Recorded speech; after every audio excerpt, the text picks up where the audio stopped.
So we are here today for our first in-person interview for the podcast with Dr. Lisa Papenbrock, and she was my roommate in chiropractic school. We have grown up from baby doctors to very mature doctors out of school since 2007, technically. Yeah. Treating since 2008, and I brought her on today to talk to us a little bit about Vedic meditation and her journey with that. It's something that I'm looking into getting into. She's trying to convince me to get there. 40 minutes a day sounds like a ton to me as a mom, but she promises me that I will get better sleep with it. So she is going to talk to us about her journey, what got her started into meditation, how it's changed her life, and that specific type. Because there are different types. So here is Dr. Lisa. Hi. So as far as the time commitment goes, I was easily the person who would be on her feet doing everything for like 15 hours a day. Like I could not sit still at all. And I think it came to a point where I was doing home visits and I was in my car a lot, like 10 hours a day, driving 120 miles sometimes, and just like treating patients at their homes. And it was really, really, really stressful. Like I had like no time to myself anymore. And during that, I was listening to a lot of Deepak Chopra at the time and also Eckhart Tolle, and it kind of introduced me into meditation. And I'm like, I can't do that. You know, I can't even sit still for like 10 minutes. But I was always like filling my life with like tons and tons of activities to just kind of like take up space and try to like find some type of like joy and happiness. And then on top of that, the stress of driving around and not having a home base as far as like patient treatment goes, I just needed something different. And so I knew I needed to start meditating, but I wanted something that was like very scientifically based because that's very much who I was. I needed to have it research-based, founded in science. I had already taught a couple courses on meditation that were like 25-hour courses. So I needed to have a technique that was like, this is scientific. This is none of anything else outside of that. You learn to let go of that over time. And so as I was doing these home visits, I didn't want to have something that I needed to have my phone for. I didn't want to have something that I needed to have like pre-recorded, or I just need something that I could do anywhere at any time, that I also felt like was accessible to me as well too. So my mentor came to me via Australia. So she was visiting family in Pittsburgh, and one of my former patients who I hadn't seen in 5 years, and I have no idea how that person even knew that I was doing home visits, referred her to me. And I met her and I was working on her, and I'm like, oh, what do you do? And she's like, oh, I'm a meditation teacher. And I'm like, well, that's weird. I'm looking for a meditation teacher. I'm like, where are you from? And she's like, Australia. I'm here visiting my family, but I'm planning on moving back. And I'm like, interesting. So we talked all about just the form of meditation that she teaches, and it's all the things that I have already taught about in advanced yoga courses. So it was all research-based. It was all talking about kind of like the stress relief, improved kind of physicality, improved immune system, better sleep, everything that I have researched on my own and confirmed, you know, when you are presenting a project. So it was everything that I was looking for. So when she came back, I was like one of the first people that get initiated into Pittsburgh. And when you first start, meditating, the practice is that I do a form of transcendental meditation. So it's mantra based. You are given a sound, and the sound has no meaning. So the sound is there to relax the minds, and just kind of, it's a very charming sound, and it starts making you be less interested in other thoughts. And so that's nice, because then when you have less thoughts and less traffic going up into your head, you can kind of form a sense of deep relaxation then as well too. So when thoughts come into the mind, that's okay. You just go back to the mantra. It's very easy. It's very effortless. There's no pressure. I've been meditating for 2 years. There's still days where I just have thoughts 20 minutes and it's like no big deal. Like nobody who's meditating is actually sitting there thoughtless and in bliss for 20 minutes. I just want to make that very clear. No one. So there are thoughts, and you just go back to the mantra or your breath, whatever form of meditation that you're doing. But it's a practice, and there's always things that come up, and it just really takes the pressure off knowing that you're still meditating even when you're having thoughts and even when you're distracted. The point is that on a daily basis, twice a day, you're sitting down. So at the beginning, I was not really great at being consistent with my meditations. I would skip a few days. Sometimes I would skip a week. I was always very good at doing my morning one, but in the end of the day, it was 10 o'clock at night after running around for 15 hours, and I would just skip the second one. But even just doing one a day, you start noticing kind of changes in your life. You become kind of like less reactive, and you notice subtle differences. And then all of a sudden it was more charming for me to do it twice a day. And then you continue to do it twice a day. And 2 years in now, and for me, it's non-negotiable. Even if I'm tired at the end of the day, I will still do 10 minutes. And if I fall asleep during my second meditation, that's okay, because the intention was still there to like sit down and do it. But I am a non-negotiable twice a day meditator now with no problem, because it almost becomes like your friends. And if you miss one, you almost kind of miss it, because you know how beneficial it is to you and how it kind of keeps you ahead of the curve. So the reason we do twice a day is because the amount of stress that we encounter every day actually is cumulative, and we hold old stresses in our body. So we do twice a day, one, to take care of the stress that you felt that day. And then the second one is to get ahead of the stress that you may have felt in the past as well too. So you're staying ahead, but also clearing that which you have had embodied and maybe not, maybe let go of. And I can say from my own personal experience, I was very detached from what was going on in my body, because I was so focused on my patients and everybody else in the world that I was very in tune with what they were feeling and what they were doing and what they were experiencing. And I was not so great at really kind of experiencing what my body was actually going through as well too. So over the last 2 years, there's been a lot of stress relief, and with that comes a lot of healing, and with that comes a lot of coming together between like your mind and your body, and with that too, there's a lot less of those kind of like negative thoughts and worries and fears, but it's all progressive. And if you stop doing it, you kind of fall back into old habits, but you are forming new neural patterns. Our brain is plastic, so we're just forming kind of like new canyons and new rivers of a healthier, more sustainable way of being, and your entire like perspective on life starts to improve a little bit as well with that too. So what I picked up from what you're saying too, that translates into our more musculoskeletal. That's what our job is as chiropractors, but that stress is cumulative, because I don't know about you, but I get patients in the office I'll ask if they're stressed, and they say not anymore. So if it's a cumulative stress, and they had this traumatic year or so many years, if that stressor is gone, but they haven't resolved it on a few different levels, they're still going to struggle with it. Exactly. And signs of that is that maybe you're excessively tired. It doesn't actually have to feel like stress. You could be getting sick a lot. You could be getting injured a lot. You could be sleeping poorly. You could all of a sudden just be puffy. You could spontaneously have bouts of just like intense joy or intense like rage or like sadness with like no explanation behind it. You can all of a sudden be forgetting things more frequently than you did in the past. Maybe your reaction times are slower than they've been. Like stress isn't always really obvious. Like, oh, I feel so stressed out, or my brain is so everywhere. Like you can have very, very subtle symptoms of having a kind of like stress maladaptation response. That's what we like to call it. Stress itself is actually really good for us. Without stress, like we can't grow, right? So, but we have to have the appropriate amount of being able to adapt to different stresses. Otherwise, we start having symptoms that are less than desirable, and things around us in our kind of everyday life start to kind of become a lot more, we reach a lot more obstacles, and there's a lot of like deterioration, and which just adds to more stress and more like of a stress response.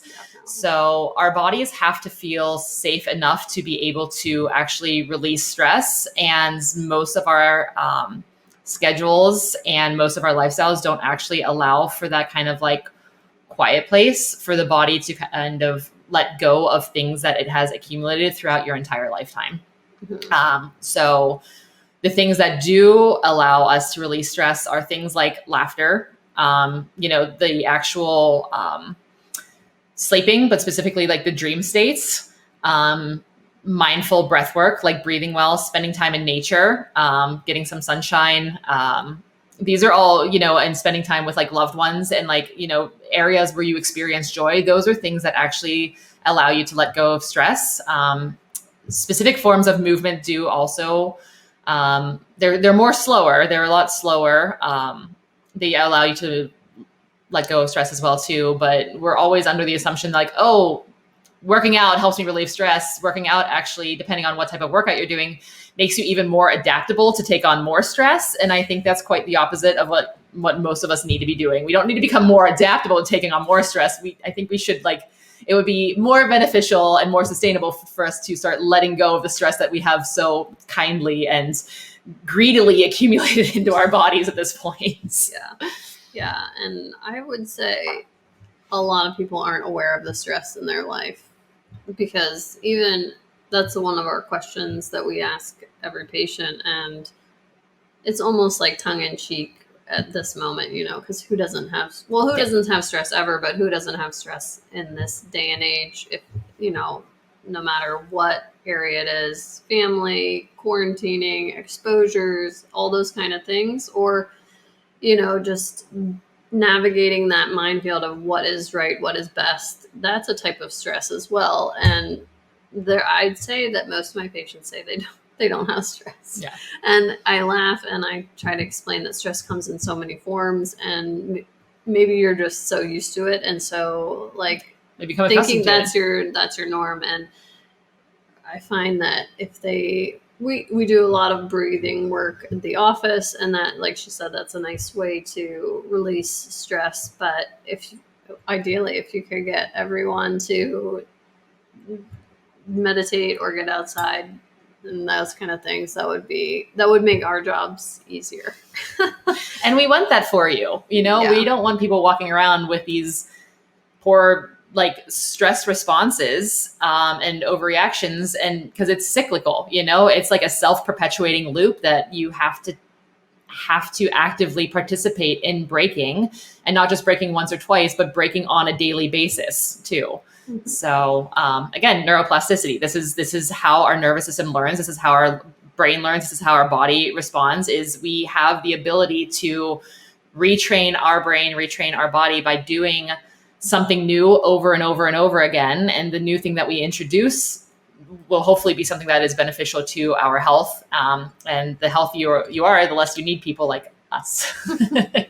Now I know the one of the coaches in my local area actually had coach, or I don't think she's the coach anymore, but she coached boys cross country, and she had them do, I think it was the Calm app or something like that. And I thought that, that was so awesome to introduce to high school teenage kids, boys before they would practice or do a meet. And I know that those apps are supposed to be like hand holders, and I've tried them, and I'm like, oh, I don't like these lead things. So I think it's even more accessible to learn your style of meditation, because you can do it anywhere. You don't need any tools. You don't need any props or anything like that. And she said she does it every day, twice a day, except when my daughter interrupts her and she's spending the night at my house. Auntie Lisa! It's the best interruption, actually. I wouldn't have it any other way. But I'm actually planning on doing the introductory course, which is a weekend. And it's actually not even like, I'm used to continuing ed, and you get there and you work from like sunrise to sunset every day, but it's actually only an hour and a half each day. But then the hard work of implementing it starts. Right. And so Lisa did this, 2.5 years ago, but she's also just completed in August like advanced knowledge courses as Yeah. well too. So there's just more and more and more learning, and it just is really satisfying to start. It's almost like you come back full circle, right? Like we started out as these like adorable little babies that are squishy and like they have no stress, right? Like the only stress they had is going through the birth canal, right? Mm-hmm. But like they haven't had like environmental stresses yet. Outside of that, they haven't had societal stress. They haven't had peer pressure. They haven't had all of these external things. So like all they know is what they have within. And then they have these like lovely parents to like take care of them, right? And then throughout our life, we just get like all this stuff like dumped on us, right? Mm-hmm. And this is how we start, like, well, at least how for me, I started like just disconnecting is just you start to forget kind of like what you are underneath all of this kind of like stress and acting and adjusting and trying to adapt to like all of these like external things. So you come full circle, and as you let go of that stress, you find that kind of like inner oneness and kind of like inner joy, just kind of inner sense of like peace, where you don't feel like you need to anymore do all of these other extra things anymore, because you have that sense of like fulfillment like that comes from within. And I think that's interesting, because I think it's something that like we're all looking for, which is why we're all so busy. And it's like what is within us that we're either like avoiding or just kind of afraid of finding, you know. But it's a really, really beautiful thing to kind of like come back to that again and know that like everything that we need is really within ourselves, and we don't have to look externally, you know, for some type of like satisfaction or for some type of like external validation or anything like that. But and then also kind of communicate that with other people and have these like shared experiences too. Mm-hmm. Yeah, definitely. And so with the Vedic meditation, I found that they really want you to do it in person. It's not like you can do it online. Right. I looked. Yeah. I mean, so Vedic meditation is specifically a type of meditation that is part of a lineage that has been unbroken for 5,000 years. A more general form of a mantra-based meditation is transcendental meditation as well too. So in both forms, you do sit down for like the 20 minutes. But I like I like that it's a lineage. I like that it's a tradition that feels very like good to me, which is why I went more for in the direction, and it was offered to me as well too. So that's clearly how I knew that was the one that was meant for me. But if you don't have a mentor, if you don't have somebody around you who does Vedic meditation initiation specifically, you can look into like transcendental meditation as well too. I think that's a little bit more accessible with the same kind of idea and technique behind it of having this kind of mantra-based kind of like stillness for twice a day. But there's lots of other different types of like led meditations, and I do feel that there is a form of meditation for every single person. And it's just finding the one that does work for you, because any form of meditation is better than no meditation whatsoever. And I feel like if you're too busy to meditate, then you're kind of too busy. That's true. Yeah. And you do become kind of like a time magician. Like, so I'm not doing necessarily any less than what I was doing before. It's just when I actually am taking action now, I'm so much more like efficient, you know, and I'm so much more productive in a much shorter amount of time that I end up just having more time. So I'm still working full time. I'm still seeing all my patients, you know. I still like to do all of my other activities that like keep me physically in shape, and, you know, seeing my friends socially and everything like that too. But I feel like I just have extra hours in a day that I just didn't have before. And because I'm a lot less distracted when I am doing things because of my meditation practice, everything just takes less time to do. So you end up having more time. Yeah. So it's this really beautiful kind of dance almost. Because when I talk to patients, because I don't like to suggest something that I haven't put into practice myself. So I'll talk about it as an option, but I can't speak to it broadly because I don't have experience in it, and I am not a very good sit. So kind of person you can ask my husband. I annoy him greatly because on the weekends he can sit down and relax and watch something or whatever. And, you know, if there is something that needs done, I cannot sit down and not do it. So it's like I get up and I'm just doing stuff until I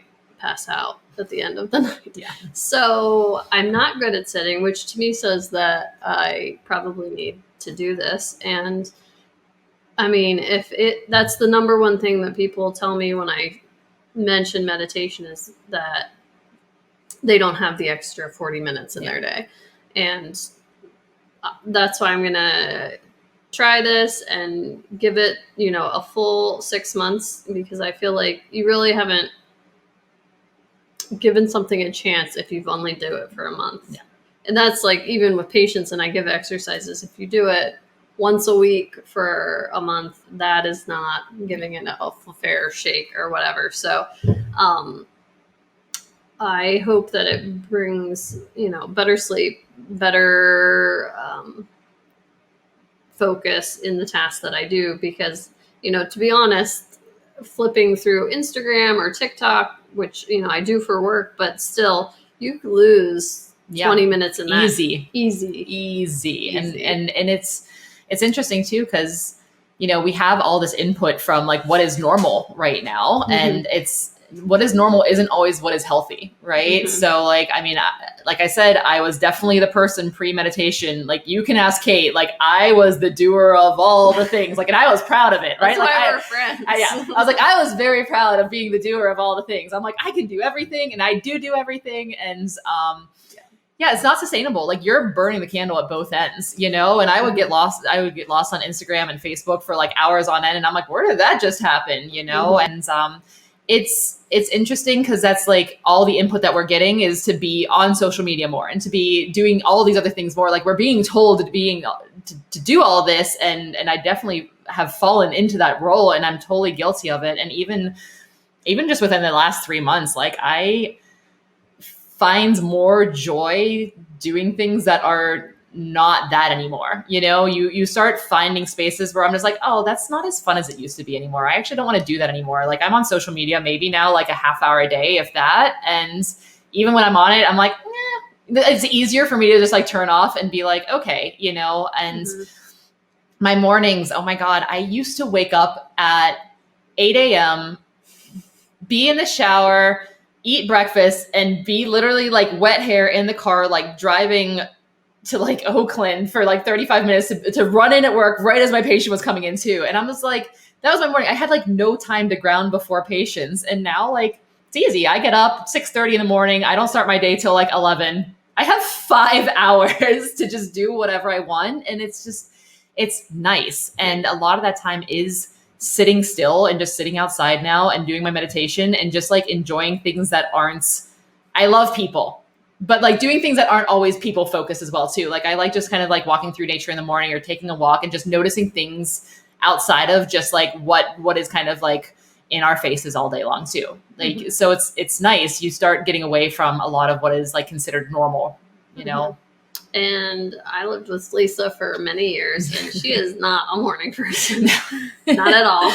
No. So that is definitely a shift.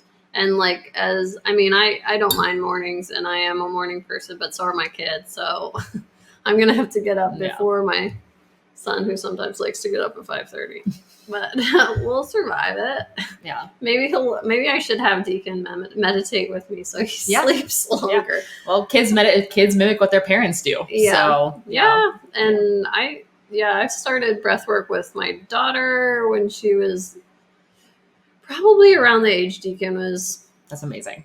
And I should do that with him, but she's much more docile than Deacon. We should probably start that too. Yeah. But I love that you're already doing that with your kids. You're already integrating tools that will only help them later in life. Like mm-hmm. I was introduced to meditation at 37, Mm-hmm. I'm like, man, I was like, what if I was introduced to this at like 31 or 27 mm-hmm. or like 16, when you have all kinds of like things happening, or even mm-hmm. like, even as like a child, like you get to go through life already not losing this kind of like sense of self, and being mm-hmm. established in yourself and knowing how to respond to different environmental stresses appropriately without having like a reaction. Because the more stress that we're under, the more over and hyper reactive we are. I don't know if you've ever heard of spoon theory. It's like we only have so many spoons in a day. Mm-hmm. And that's, and that's how much we give. And then all of a sudden we're borrowing spoons from tomorrow and then spoons from the next day and then spoons from the next day when we're out of spoons, like we're out of energy, we're out of like adaptation energy. Mm-hmm. And the more you meditate, the more adaptable you come to changes in your environment that are unexpected, rather than getting like mad or upset or fearful or overreacting a certain way. It's just like, oh, you start to kind of observe yourself in different situation and start to respond in a lot calmer ways. And again, this is all a practice. I'm by no means am I like, oh, I'm like in blissed out heaven all the time. Like, but things do get easier. And it's nice and it's work, you know, but it's a way of us being really like devoted to ourselves. And don't we all deserve that, to show the same amount of devotion to ourselves that we do to like the people that we love and the people that we take care of around us. Like we deserve that as well too. Well, and this is I feel like I see self-care promoted all the time, all over social media. And, you know, sometimes it seems like it's go get a pedicure, go shopping, you know, do this for yourself in those ways, which, you know, isn't accessible to everyone. And to me, it wouldn't be self-care if I didn't have the means to do those things. So and it's more stress again, and right? It's more stress again. Or, you know, on the other side is, oh, your husband takes your kids and now you can shower. Well, showering should be just something you get to do anyways. But so this is something that doesn't cost anything. It's going to help your health on so many different levels. And anyone can do it. You know, it's not class-based. It's not pigeonholed by any other thing. So, So that is one type of meditation, like she said. And, you know, I don't know much about other types of meditation, but it sounds like from the yoga world, whenever I teach a yoga class and somebody, you know, didn't have a good time, or I refer a patient to do a yoga class, I say, do not get discouraged. There's a type of yoga out there for everyone, because yoga just means breath. And so if you can breathe, you can do yoga. And there's so many different forms out there. There is a form for everyone, even if it's just sitting in a chair breathing. Which is a form of meditation. Same thing. The point is with meditation, you sit down and you just do it. Like the purpose is to just sit down and give yourself some time to just do something different than what you're doing all day long. And it really changes your life, and it really changes your perspective on life and your outlook. And I think we can all kind of like benefit from some of that right now. Definitely. So I am going to do her meditation ladies thing. She has so many courses per year. She has some scheduled for Pittsburgh until December, and there's probably, I think, 6 of them, or 4 to 6 of them, I believe, that are scheduled left for this year. But I have seen some of actually Dr. Kate that I interviewed before, she's into Vedic meditation. So out in Michigan, she did an in-person one too with her person. So they are out there. We might have to travel a little bit, but not too far. So, and I will provide Lisa's website and that kind of thing. And if you want to ask her any questions or anything, her chiropractic office is right near Pittsburgh in Millvale. And I would also like to say you will see what type of a person I was by my website, because that was pre-meditation. So you can see how very energetic I was on like the website. So you can see I was very much a person, and I don't update things, especially not with technology, very often. So it's cool to kind of like, it would have been embarrassing to go back and read some of that stuff, but at the same point too, I'm like, that's who I was, and that's how, like, I'm proud of that person, you know. And it was definitely like, and that person is really important, and you start to learn to accept every stage of who you are as well too. But I look back and I read that and I was like, whoa, girl, I was like, you were exhausting. But still delightful. But there was a lot, there's a lot, you know, and it feels good to just slow down a little bit. Yeah. Yeah. All righty. Thanks for listening. Thank you.